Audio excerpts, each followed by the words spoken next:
السلام عليكم ورحمة الله وبركاته. إنن يار oo koofeer ka shaqayn jirtay oo noqota maamadii koowaad wadanka First Lady of Tunisia. muwaadiniinta Tunisia way necbaayeen musuqmaasuqnimadeedii, xatooyadeedii iyo arxandaradeedii. Leila Trabelsi waxay ahayd xaaska madaxweynaha Tunisia Ben Ali. Iyada ayaa power ka haysatay oo xukumaysa dawladda kadib markii laga soo cirsaday wadankoodii. waxay la baxsatay lacagihii wadanka oo dhan iyo dahab gold bars oo aan la xisaabi karin. Actually waa la xisaabay, waxay ahayd $50 milyan oo gold bars ah. maanta muuqaalkan waxaan kaga hadlaynaa Leila Trabelsi, nolosheedii, sida ay gacanta ugu haysay Tunisia, musuqmaasuqeedii iyo qaraabakiilkii iyo beenta ay kusoo xirigelisay madaxweynihii Tunisia. hanoo bilaabato. marka hore codsi qaali ah, subscribe to our channel, like na isaar insha Allah. abaalkaagana ma gudi karo when you do that. Thank you. Aanoo bilaabno sheekadeena maanta. Leila waxay ku dhalatay tuulo ka soo jeeda. Horta Leila magaceedu ma kari labaad, soo Leila Trabelsi I think in la dhaho, laakiin Leila dhahayna. Leila waxay ku dhalatay tuulo ka soo jeeda Tunisia, qoys tiro badan oo sabool ah ayayna ka dhalatay. hooyadeed waxay ahayd shaqaale guryaha iyo meelaha la isku dhaqo xamaamka. Carabaha badankood iyo Turkiga xataa way leeyihiin meel waxaa jira xamaam oo la isku dhaqo, la isku rugo oo wasaqdi oo dhan ka soo daadanaysa. waxay ka ahayd shaqaale meeshaas nadiifiya. aabaheed wuxuu ahaa nin iibiya fruits oo suuqa ku gada. waxaa Leila la dhashay 10 walaal, wiilal iyo gabdho isugu jira. I think wiilal u badan yihiin. Leila qoyskeeda ma awoodin inay carruurtooda u diraan iskuul ama waxbarasho, laakiin Leila rajo weyn iyo hami ayay lahayd inay ka mid noqoto qolooyinka taajirada ah oo wax haysta oo quwad leh. Leila hamigeedu wuxuu gaarsiiyay heer ay noqoto secretary ama xoghaye si ay u saamaxdo inay barato niman tujaar ah oo weligeed isma dhihin adigu wax baro naftaada, lacag gacantaada ku keenso. naf iyo lacag waxay ka raadin jirtay nimanka tujaarka ah. gabdho way jiraan hadda, maybe hatta ay dhageysanaya oo jecel inay sida u fudud ku raadsadaan ama lacag ku raadsadaan sida u fudud. waxaa laga yaabaa inay raadinayaan niman lacag leh, niman quwad leh, like powerful ah, wasiiro ah. dadkaas ugu daran dadka ku bahdilaya oo ku rafaadinaya waa dadkaas. awood bay ku sheeganayaan. I think waxa fiican hadaa gabdho tihiin, waliba gabdho yar yar hadda tihiin, it's not even too late. dadku waaweynka xataa waxaa fiican inaad idinka wixii aad barataan oo aad gacantiina ku kaysantaan wixii lacaga. Leila odageedii koowaad wuxuu ahaa nin businessman. waxay isqabeen 3 sano kaliya. waxay kadibna markaas u safartay Faransiiska iyada oo wali isha la raadinaysa niman maalqabeen ah. Leila qof indhaha u roon ayay ahayd, qof iska qurxoon maasha Allah ayay ahayd. markay Faransiiska joogtay timihii waxay u jareysay haweenka iyo nimankaba. meeshaas ayay kala kulantay Ben Ali, madaxweynihii Tunisia. wuxuu Ben Ali ka mid ahaa dadkii customerskeeda ahaa oo ay timaha u jari jirtay. waqtigaas Ben Ali wuxuu lahaa xaas iyo 3 gabdhood, wuxuuna ka weynaa Leila 21 sano oo dhan. Leila waxaas wax dhib lama ahayn, dhibaatooyinka ay ku jirta unba u muuqatay markaas. Ben Ali wuxuu ka dhigtay Leila mistress. marka muusan qabin, muusan guursan, laakiin waxyaalihii kale oo dhan uu xaas ka heli lahaa uu ka helayay iyada. badanaa gaalada ayaa sidaa mistresskii waxaa sameeya ama girlfriend sida uu isticmaalayay. marka Leila waxay ahayd sidii xaas loo isticmaalo, hadda ay fahamteen. marka Leila uur baa ku soo baxay. waxayna ugu bishaareysay Ben Ali in ay wiil wado. xaamilay ahayd, waxay tiri wiil ayaan wadaa. xasuuso Ben Ali 3 gabdhood kaliya ayuu lahaa oo wiil muusan dhalin. marka carabta waa taqaanaa, iyo xataa dadka Afrikaanka waa taqaanaa, wiil waa la jecel yahay. markiiba Leila waxay ku qancisay inuu xaaskiisii koowaad uu furo kadibna uu guursado Leila. Leila waxay dhashay gabar. surprise. waxay u keentay markii horeeto scan ay dhahayso fiiri sawirka waxa weeye ku baby ku jiro caloosha. iskaankii bay u keentay waxda wiil baan wadaa, laakiin mid fake bay ahayd oo been ah oo soo samaysay. laakiin reality waxay waday gabar caloosha. Leila waxay dhashay gabar. surprise. Ben Ali been bay u sheegtay.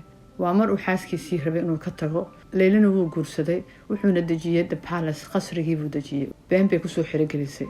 by that time too late ayay ahayd. wixii ugu horeeyay ee Leila sameyso markay noqotay First Lady waxay ahayd waxay soo rartay tolkeedii oo dhan, walaalaheed oo dhan ayay soo rartay meeshii palace-ka ay keentay oo dawladda qasrigii ay deganeed iyo palace-ka ay deganeed ayay keentay. kulli way soo wada dejisay. jagooyin muhiim ah ayay u dhibtay mid walbaba. iska daa walaalaheed, tolkeedii xataa shisheeye oo dhan waxay ka dhigtay businessman dad ah. familkeedii iyo tolkeedii dhan haddii la isku daro tiradooda waxaa lagu sheegay 117 qof inay ahaayeen. kulligoodna waxay noqdeen maalqabeen iyo powerful ah.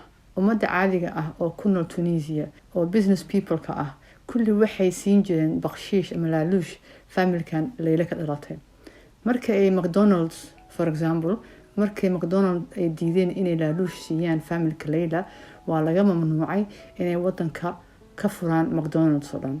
Layla nimca ayay ka dharagtay shopping, dhar designer ah, dahab, gawaari ka ugu qaalisan. noloshan oo ladan ayay aad u jeclayd.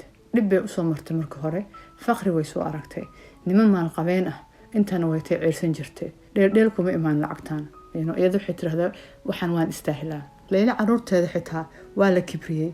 ilmo lacag lagu dhalay maxaad ka filanaysaa marka hore? jalaata ay jeclaayeen aad iyo aad uga heleen baa diyaarad loo diri jiray wadanka Faransiiska. Tunisia daada ka bixaysaa, Faransiiska tegis dan jalaatadii macaaneed baa la soo qaadaya oo lagu keenaya Tunisia private jet. waxay lahaayeen xayawaano sida shabeel oo la siin jiray cuntada ugu qaalisan.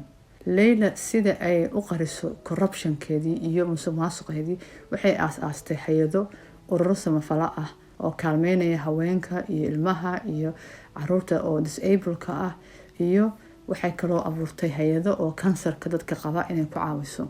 2015kii waxay aakhirkii dhashay wiil waxay raadinaysaa ayay ahayd wiil Maxamed la dhaho.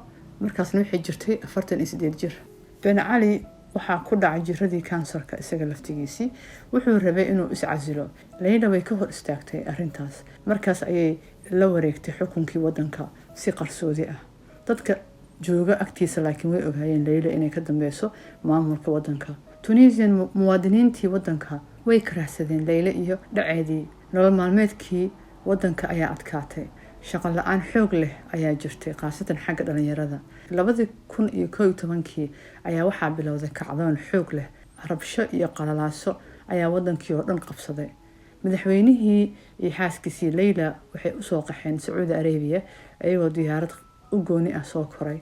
just before intuusan qalalaasihii bilaaban, Layla waxay dahab oo 1.5 ton oo ah gold bars ay Dubai u dirtay. 5 bilyan oo euro ayaa account ugu jiray wadanka Switzerland iyo account wadamada kaleeto. dad marqaati u ahaa oo xaadir ahaa ayaa waxay soo wariyeen inuu Ben Ali ku yiri waxaan rabaa inaan aniga wadankayga joogo.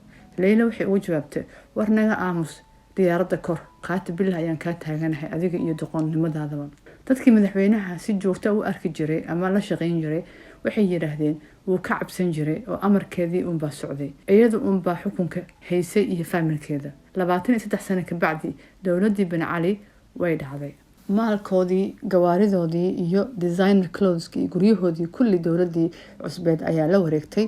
waa la xaraashay. lacagihiina waxaa lagu keydiyey oo lagu aruuriyey bangigii dawladda dhexe. dawladda cusub waxay Ben Ali ku soo ragtay xirid in la xiro isaga iyo familkiisaba. xiridaasna waxay ahayd waa eedeyn lagu eedeynaya xatooyada maalka dadweynaha iyo dakhliga dawladda oo dibadda loo dirsaday. iska badaa dibadda, darbiyadaha guriga Ben Ali ayaa laga helay dhaqaalihii wadanka lagu maamulayay 4 sano wixii la mid ahaa oo dhan. GDP-ga oo wadanka lacagta soo gashay dakhliga 4 sano wixii lagu hayn lahaa oo lagu maamuli lahaa darbiyadii Ben Ali gurigiisa laga helay. intay ka gaartay xaasinimo iyo baahi iyo corruption iyo gaajo ayaa waxay gaareen inay lacagii ku aruuriyaan darbiyada guriga ay ku qariyaan dan ay dhisaan. meelahaas markii la duminayay ayaa laga helay. wadanka Switzerland ayaa waxay go'aamisay inay xayirto ama banado hantida uu Ben Ali soo xaday. they froze all the money in the account way wada xayireen. Interpol International Police-ka waxay soo saareen arrest warrant xirid ay rabaan inay xiraan Ben Ali iyo 6 oo familkiisa ah si ay xabsi ugu taxaabaan. xaaskiisana way ku jirtay. Ben Ali iyo Layla waxaa lagu xukumay 35 sano xabsi maalkii ay dhaceen darteed. maxay kugu taal Sacuudigii maxaa ka filanaysaa? dhag imaysa dhigin maadaama ay Sacuudigii aadeen ee joogeen ee u qaxeen. Sacuudigii way diideen inay soo celiyaan tuugadaan. Tunisia ayaa soo codsatay in Ben Ali and Layla lagu soo celiyo wadanka si loo ciqaabo. Ben Ali waxaa ciqaab loogu sii daray dadkii mudaharaynayay oo naftoodii ku waayay. amarkiisii ayaa lagu laayay dadkaas. maxkamad Tunisia ku taal waxay soo rogtay in Ben Ali lagu xukumo xabsi daa'in ah inta noloshiisii ka hartay.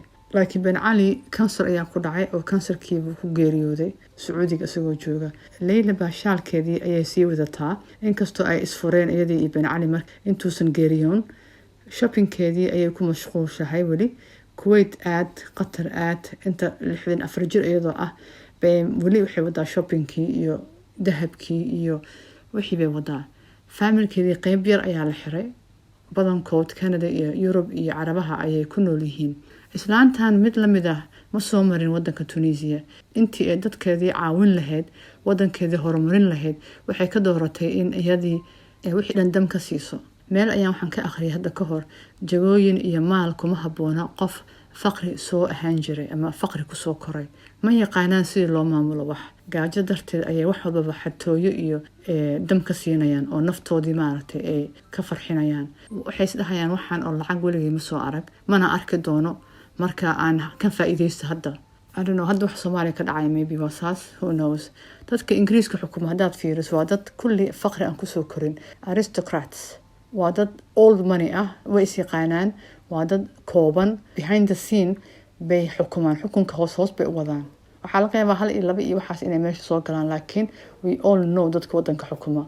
okay, isku fiiri dadka faqriga ah oo faqri kusoo koray weligood iyo dadka weligood faqri kusoo korin, kee fiican in loo dhiibo maamul wadan. maanta sheekadeena intaas bay noogu eg tahay. bal comment inoogu soo sheega, what do you think of Layla? Assalamu alaikum.